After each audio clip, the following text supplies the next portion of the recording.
घुले यांच्या खून झाल्यानंतर त्यांच्या परिवारात सांत्वनपर आज मी या ठिकाणी भेट द्यायला आलो. त्यांनी जी परिस्थिती सांगितली त्या परिस्थितीच्या अनुरूप चौकशी होऊन सर्वच्या सर्व आरोपी अटक होणं हे खऱ्या अर्थानं आज या कुटुंबाची पहिली मागणी आहे. खरं तर ही घटना एसटी समाजातला एक उमेश माने याला मारण्यासाठी काही लोकांनी ठरवून येऊन गावकरी हॉटेल जे घुलेंचं आहे तिथं त्याला मारहाण करायचं चालू केलं. त्या उमेश मानेला एकट्याला मारतायत म्हणून गावकरी हॉटेलचा मालक विलास घुले ते भांडण सोडवायला गेला. तिथं मात्र उमेश माने ला बाजूला ठेवलं आणि विलास घुलेची निर्घुण हत्या त्या ठिकाणी करण्यात आलेली आहे. या घटनेमध्ये आतापर्यंत पोलिसांना विचारलं तर 9 आरोपी अटक केलेले आहेत, पण पोलिसांनी एक आरोपी आणखीन अटक केला नाही. तो पोलिसांचा का लाडका आहे हे तर मला ज्या व्यासपीठावर बोलायचं ते बोलेल, पण 302 मध्ये एका आरोपीला अटक होत नाही का तर त्याची वेगळी तपासणी चालू आहे.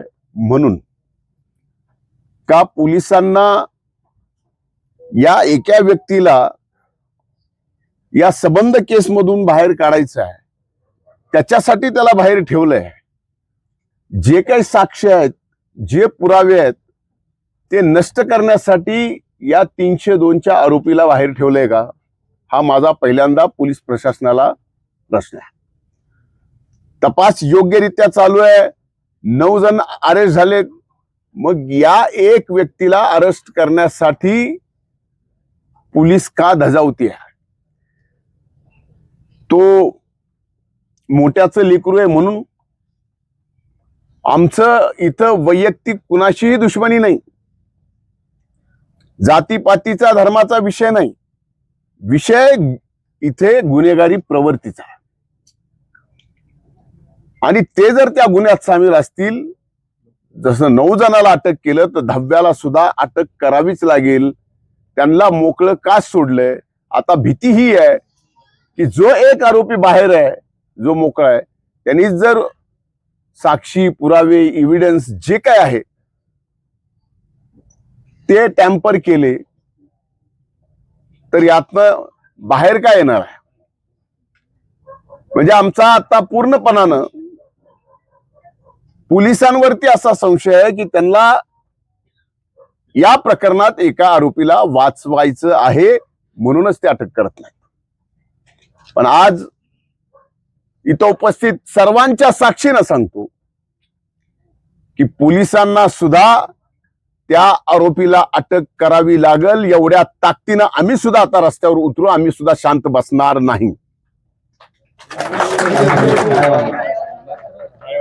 एकाला एक न्याय आणि एकाला एक न्याय, एका गुन्ह्यात एकाला एक न्याय, एका दुसऱ्या गुन्ह्यात एकाला एक न्याय, वेगवेगळ्या प्रकारे. आतापर्यंत या बीड जिल्ह्यात 22 खून झालेत. दुर्दैव या बीड जिल्ह्याचं की पोलीस प्रशासन, काम करणाऱ्या पोलीस प्रशासनाच्या कर्मचाऱ्यापासून ते पोलीस अधिकाऱ्यापासून डीवायएसपी पासून फक्त एसपीला अन्नाव लावायचा अधिकार आहे. बाकी कुठल्याही पोलिसाला अन्नाव लावायचा सुद्धा अधिकार नाही. हे देशभरात कुठल्या जिल्ह्यात नसेल, ते आपल्या बीड जिल्ह्यात आहे. आणि हे दुर्दैव आहे.